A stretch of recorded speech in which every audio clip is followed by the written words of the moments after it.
So first we're going to start by making the dough for the samosas. So I've taken 1.5 cup of whole wheat flour. To that I'm going to add 7 teaspoons of hot melted ghee or clarified butter. Now knead this or crumble the dough with this hot ghee, and you should be able to hold the flour in your hand. That means the ghee has nicely coated the flour. Now we're going to add a little water at a time, and we're going to make this really soft and flexible dough. Something very similar that you would make for karanjis or nyoris. I will leave a link for that. Now you could use maida also, but I'm going with whole wheat flour for these samosas. Now knead the dough nicely for 2 minutes because we want a very flexible dough, because when we are rolling out the dough, we're not going to use any flour. So our dough has to be really flexible. And we're going to now, just rest the dough for about 10 to 15 minutes once we have kneaded it. Now after 10 to 15 minutes, I'm going to add 1/4 teaspoon of cumin seeds and 1/4 teaspoon of ova or ajwain. Again, knead the dough and just set it aside. Now we'll start working on our filling while the dough is resting. So here I've taken 4 large potatoes and I'm just boiled them. I'll leave the instructions of how to boil the potatoes, and then I'm going to peel them and really mash them well. Then I'm going to add some salt to taste and again mix the potatoes really well with the salt. Now I'm going to take some green chilies. Now I use a mixture of light green chilies and dark green chilies. The ratio is always 2:1. So if I'm using 2 light green chilies, I use 1 dark chili. That will give you the right amount of spice hit. Now altogether I've taken about 10 chilies. I will leave the instructions of how many dark and how many light. And I'm going to make this into a very nice fine paste of the green chilies. Then I'm going to take 1 inch of ginger and grate the ginger really well.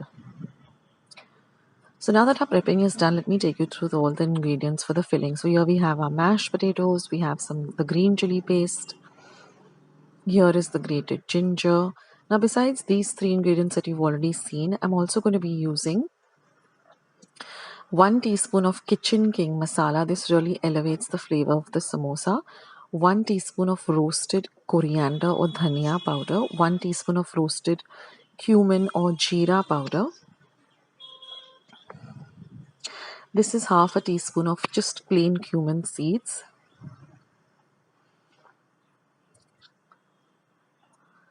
1 teaspoon of pepper powder. Half a teaspoon of ova. Half a teaspoon of fennel seeds or sauf as we call them. And I'm also going to be using manukas, which are these dark dried grapes. They just add a lovely punch to this samosa filling. Now I'm just going to add the mashed potatoes to a large mixing bowl. Now here in a small kadai, I've added 1 teaspoon of oil or kadla. Once the oil is hot, I'm going to add the cumin seeds, the green chili paste, as well as the ova. And we're going to fry this really well till the green chilies have really fried well and you get the lovely aroma of the green chilies, the ova and the cumin. So say for about half a minute, fry them really well. And now I'm going to add this to my mashed potatoes. So just flatten out the mashed potatoes and add this lovely mixture that we've just fried to the mashed potatoes.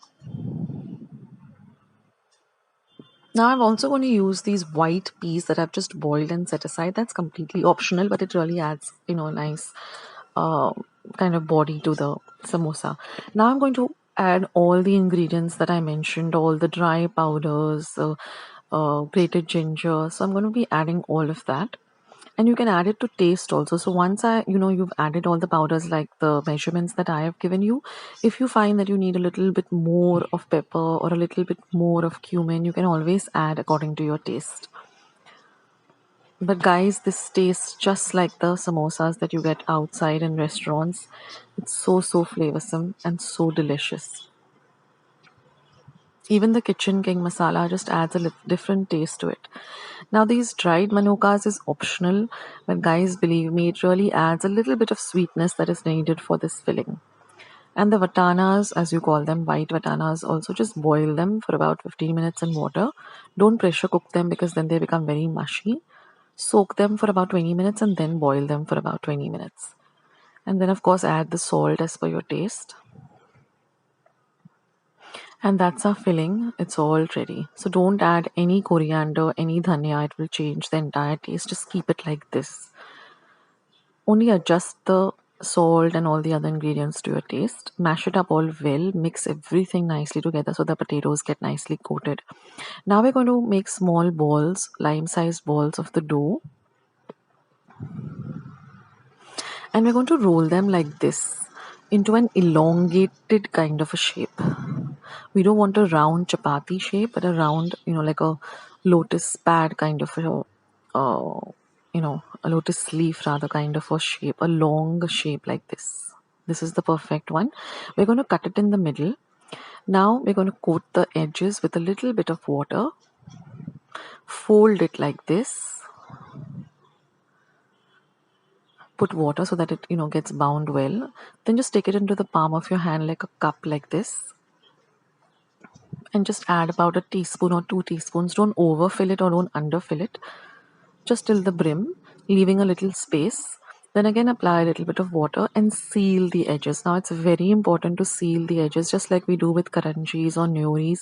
Sealing the edges is very important. Otherwise when you go to fry them, if the filling comes out again, it's a big fiasco. So I'm showing you 2 more.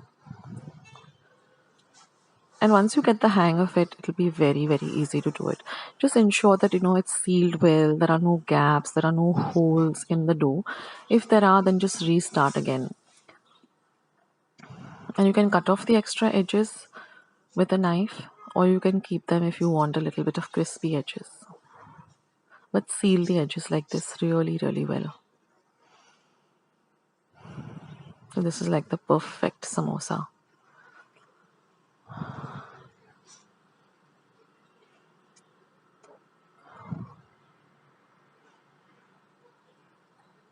So you can make all of these samosas and keep them aside. You can even store them in a airtight container for a day or two. Don't keep them longer for a day or two in the refrigerator. And whenever hunger strikes, you can just deep fry them. So now that our samosas are ready, I'm just going to heat some oil and I'm just going to deep fry them till they're nice and golden brown in color on a medium to high heat, but keep an eye on it. And then just drain the excess oil on some kitchen napkins and you're all set to go. Now I'll be serving this with a special chutney. I will be sharing that chutney recipe very soon, but it's this typical chutneys that you get with the Punjabi samosas in like real good restaurants. They serve this lovely red spicy sweet chutney, so look out for that recipe. It will be coming up soon, and if I've already updated it, then uploaded it on my channel, you'll find the link below. So here are our lovely samosas all ready just to be dipped into that lovely sauce and enjoyed while watching your favorite movie or reading your favorite book. So do give this recipe a try and let me know how you liked it.